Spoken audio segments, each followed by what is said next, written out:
Дэлхий бол зүгээр л газар ус биш. Биний хөл дор манай гаригийн түүхийн өгүүлэх янз бүрийн давхаргаа, чулуунгаас бүрдсэн цогц, бүтэц оршдог.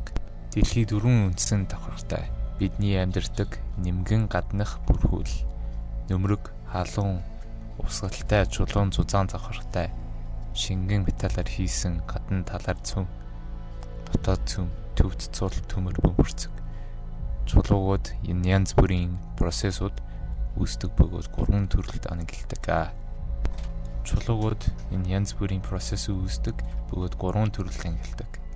Магмын чулуу, балзаад, боржийн зэрэг хүрхсэн лав элсэн магнаас үүсэн тугмал чулуу, элсэн чулуу, шохон чулуу зэрэг уртастай шахсан давхаргаас үүсэн метаморф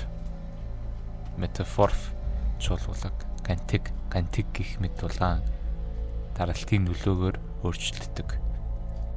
Дэлхийн бүтц чулуулын ойлгон батлагын гамшиг нөөцийн менежмент тэр байтугай манай гаригийн түүхийн талаас суулгахад тусалдаг. Бид суулгах тусам дэлхийн нууцыг нээдэг.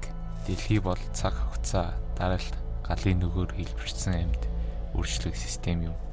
Үргэлжлүүлэн судлаарай.